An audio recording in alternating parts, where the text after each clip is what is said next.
Hello everyone. सो ये हमारे पूरे टेक्स्ट बुक का सबसे इजी वाली पोएम है।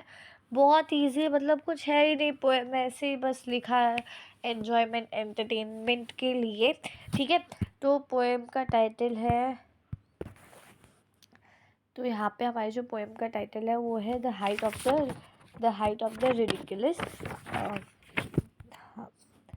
पोएम का टाइटल है the height of the ridiculous.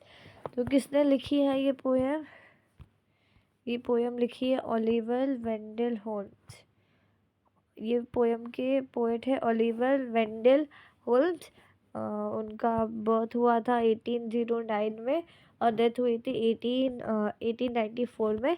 इतना कुछ दिया नहीं है उनके बारे में, इंट्रोडक्शन तो नहीं दिया है।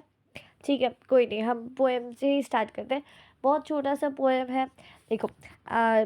आई wrote some lines once on a time, I in wondrous merry mood. ऐसे मस्त मजाक या हैप्पी मूड में मैंने कुछ लाइन्स लिखी थी। ठीक है, अब मैं इसके साथ साथ मैं आपको जो भी फिगर्स ऑफ स्पीच है वो भी बताते जाती हूँ। अलग से रिविजन करने की ज़रूरत ही नहीं है आपको, पूरा एक वीडियो देख लो, एग्जाम से पहले हो गया आपका रिविजन। वंडरस मेरी मूड, कुछ याद आ रहा है? वंडरस मतलब खुशी, हैप्पी। मैरी मतलब भी वही होता है। तो ये क्या है? दो वर्ड सिमिलर मीनिंग्स के एक सेंटेंस में। टॉटोलॉजी, ठीक है, टॉटोलॉजी। तो यहाँ पे यूज हुआ है हमारा figures of speech tautology. The word wondrous and merry means the same is used in the above line. पहले समझते आप, ठीक है। आई रोट सम, कुछ एक दिन जो भी राइटर थे उन्होंने कुछ लाइन्स लिखी, मस्त पंक्तियाँ लिखी, खुशी खुशी अच्छे मूड में। And thought as usual man would say they were एक्सटीडिंग good. उन्होंने सोचा कि सब बोलेंगे हाँ ठीक ठाक ही, इतनी भी अच्छी नहीं इतनी भी बुरी नहीं है। ठीक है, दे वर सो क्वायर एकदम अलग ही थी, अजीब सी थी।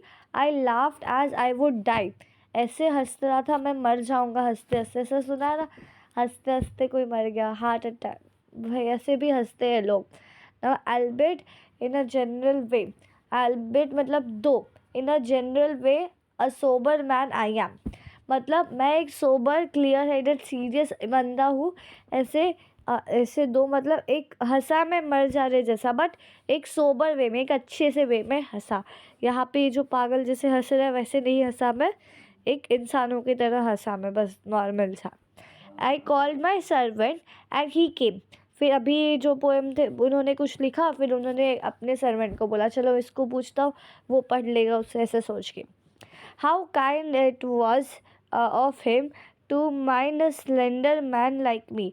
जो लाइटर थे, स्लेंडर थे, सुकड़े सुकड़े थे। ही ऑफ माइटी लिम, मतलब वो थोड़ा हट्टा कट्टा था। These two printer, I exclaimed, and in my humorous way, I added a trifling jet. There will be a devil's play. उन्होंने ये नहीं सोचा था कि अगर इसको पढ़ के कुछ अलग ही हो जाएगा। ट्रिफलिंग जस्ट मतलब छोटे छोटे जोक डाले थे, इतना इम्पोर्टेंस नहीं था उनका, बट उन्होंने सोचा उनका उल्टा ही हो गया। क्या हुआ? जब पहले पढ़ा उन्होंने स्टार्टिंग में तो थोड़ा हंसा, फिर और थोड़ा और हंसा दूसरे पढ़ के, फिर थोड़ा और चकलिंग नॉइज, थोड़ा आवाज़ आने लगा, ही गिगलिंग साउंड जैसा। उसके बाद जब चौथी लाइन पढ़ी तब उसका और रोर होने लगा।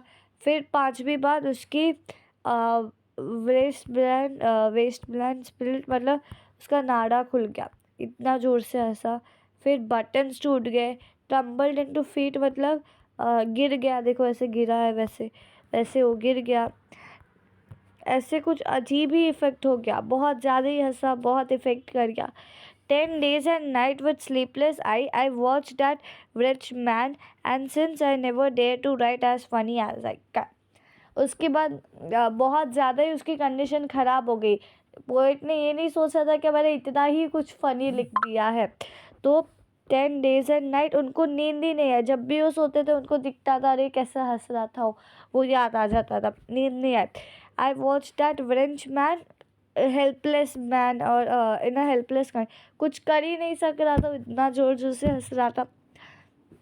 और फिर since I never dare to write as funny, उसके बाद से तो मैंने कभी हिम्मत ही नहीं की क्या मैं कुछ फनी लिखूं, क्योंकि मैं कुछ लिख दूंगा उसका उल्टा ही इफेक्ट हो जाता है, ऐसा उन्होंने सोचा।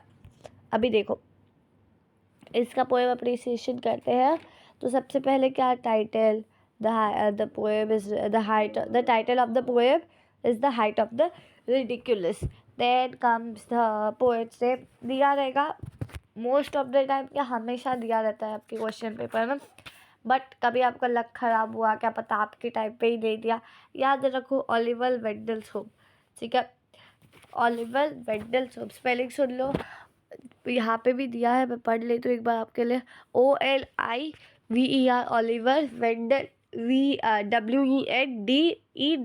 होल्प्स, OHOLMES। ओके, अब ये तो लिख लिया हमने, अब राइम स्कीम का थोड़ा देखना पड़ेगा। चलो राइम स्कीम भी देख लेते हैं हम, कोई बात नहीं। देखो पहला तो क्या है, टाइम, ए लिख दिया, टाइम को ए लिख दिया, मूड बी लिख दिया, से फिर से सी लिख दिया, good mood good B, ABCB, क्या राइम स्कीम है, ABCB। फर्स्ट पैराग्राफ हो गया ABCB। Second A choir, B died, C way choir, where am I die I, B हो गया फिर से die I। ठीक है, ऐसे तो पूरे पोएम में है हमारी राइम स्कीम ए, हमारे पूरे पोएम में जो राइम स्कीम फॉलो हो रही है वो है ABCB, ABCB respectively in each standards. Figures of speech will talk, क्या क्या है, सिमिली है, एज और लाइक अगर कहीं यूज़ हो रहा है, यस एज यूज़ हो रहा है ना, सिमिली जा रहा है, और भी सिमिली देखते हैं, as funny as I can, यहाँ पे वो उनकी पोएम को कंपेयर कर रहे कोई of been any funny extent तक, तो यहाँ पे फिर 10 days and night, days and night क्या है वो, antithesis, eyeless sleep, sleepless eyes, transfer epithet, the adjective, वो एग्जेक्टिव वाला क्या पढ़ाते हैं, ट्रांसफर एपिटेट। सो क्या होता है, the adjective sleepless is transfer to the poem, from the poem to his eyes. Then we have, और भी बहुत सारे हैं हमारे पास, ऊपर देखते हैं। हाँ, a sober man I am a sober man, inversion, yes. So this is all we had done. Central idea क्या है, it's a humorous poem, it's a humorous poem. It is the poet has written few lines in a merry, when he was in a merry wondrous mood. It also tells us that too much of something can have opposite effect. अगर कोई चीज़ का कुछ ज़्यादा ही हो गया तो उसका effect उल्टा हो सकता है। हाँ, तो मैं क्या बोल रही थी, so much of something can have opposite effect, like the poet and the poet and the reader both suffered in a different way due to this ridiculous behavior, and in short the poem is for entertainment of the reader। हो गया simple. चलो बहुत छोटा सा poem है, कर लो इसको। Bye, thank you so much for watching.